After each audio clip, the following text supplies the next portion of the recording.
Namaskars to all. Perhaps it is one more occasion when I am be able to be with you all on this Independence Day celebration program. And as we complete the one-year program called Azadi Ka Amrut Mahotsav, in which we got enough indication, enough inputs that independence is certainly there. Freedom we got 75 years before. But have we really realized that swa of us, individually, collectively, socially, and nationally? And that's why, to again remind us and ponder over that and bring the pertinent aspects of the message of our great seers, sages, into practice to see that this Bharat again becomes the beacon light to the entire world. In Swamiji's words, Jagat Guru. At the time of independence, well-known sages, seers like Maharshi Aurobindo, Mahaswami Paramacharya of Kanchi Kamakoti, Chandrasekharendra Saraswati, they were the guiding lights, the realized souls, and I thought it proper, appropriate to bring to everybody's notice the message what Paramacharya had given to us, to the entire nation. I am taking this message especially because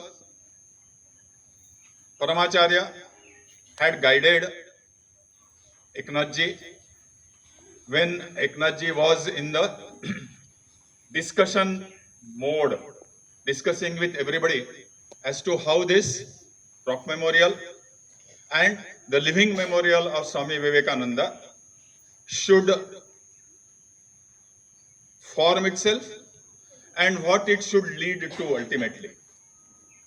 And because of that, I thought the messages which were broadcast at the time of independence, this message is very pertinent, and that's why I thought that instead of speaking something out of myself, I will read out this message verbatim to all of you.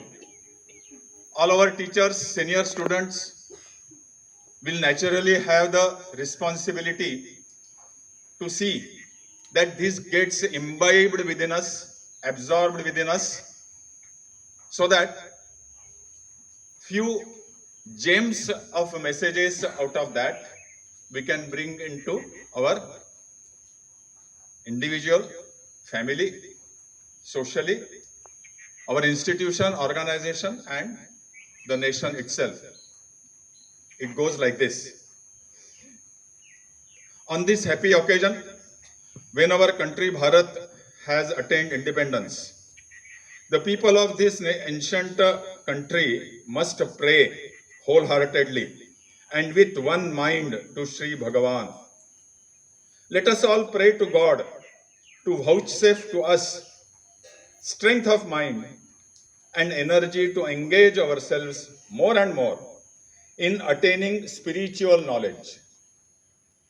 It is only by the grace of Almighty that we can safeguard the freedom that we have achieved and also help all the living beings on the earth to lead happy life. It is worthy to note that, luckily, the chakra of Bhagavan, who is the embodiment of Dharma, has its place in the center of our national flag. This chakra reminds us of the moral values enjoined by Emperor Ashoka, who is historically famous as Devanam Priyah. Further, the chakra makes us contemplate on the spiritual discipline imparted by Bhagavan Krishna in the Bhagavad Gita.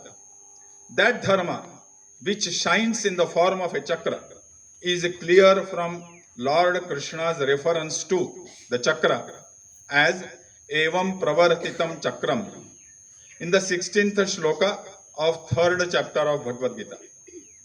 Also, in shlokas 14 and 15 of the same chapter, Bhagavan avers that the human body originates from food. Food grains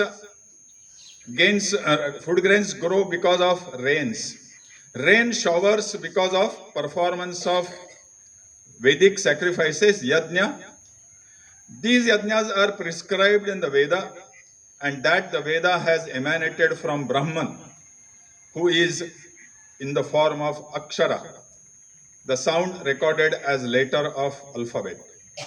Thus, the Dharma Chakra explains to us that the Supreme Brahman is manifest in Vedic sacrifices. May this independence, dawning with the rightful remembrance of Emperor Ashoka, grant us such fruits as dharma or righteousness, wealth, happiness, and moksha by the grace of God. There are three stripes in our national flag. They are of dark green, white, and orange colors. These colors seem to indicate to us that military strength for protection from enemies and evil, wealth for welfare and prosperity, and knowledge for the sake of proper administration are essential for the nation. It may be remembered that dark green is the color of Durga, the Parashakti, who is the mother protector. Mahalakshmi, the goddess of wealth and prosperity, is of orange color, golden hue. And Saraswati, the source divine of all knowledge, is white in color. It is a happy coincidence that the color of three Shaktis, goddess of power, are seen in the three stripes of national flag. For long, the Indian nation has strived hard for winning freedom. By the grace of God, by the blessings of great men, and by the unique sacrifice of the people, independence has been won.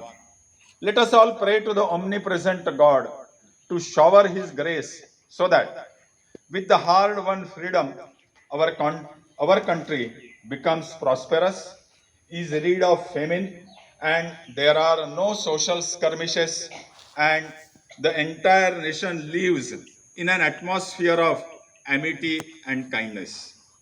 Now that freedom has been attained by the nation, all of us must also try to develop independence.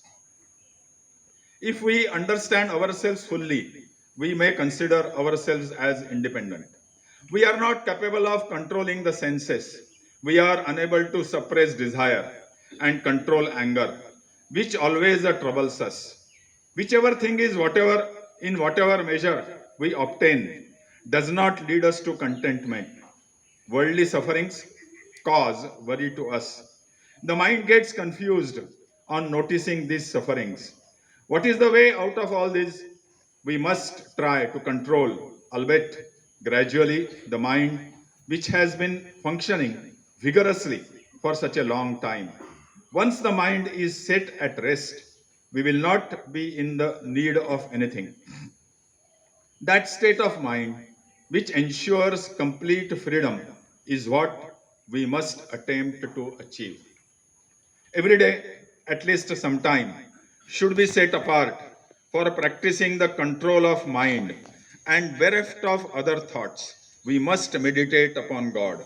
Then gradually the mind will become calm, whereupon we will have the mental power to subjugate desire and anger.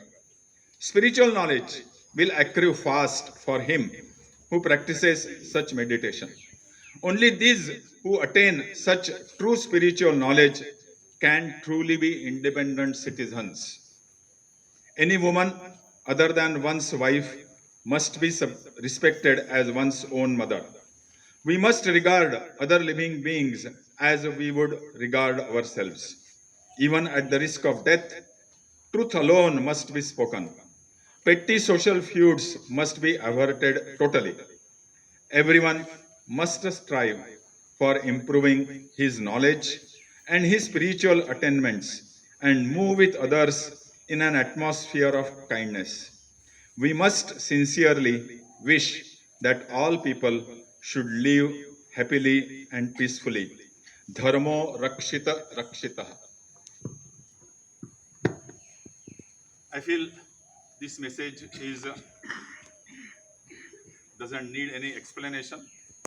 And as I said, still to imbibe it within ourselves, we need to explain it properly, study it properly, and all our senior students, teachers, and parents who are present here or not present, they will take this to their heart so that, as it is said, we will really attain not only the freedom which we have already attained, but the independence, that real sense of swa. What is that swa? I feel on this occasion, as this Amrit Kal is also, we are already in it. We all will strive to be true to ourselves in light of this message of Paramacharya Chandrasekharendra Saraswati. Namaskar.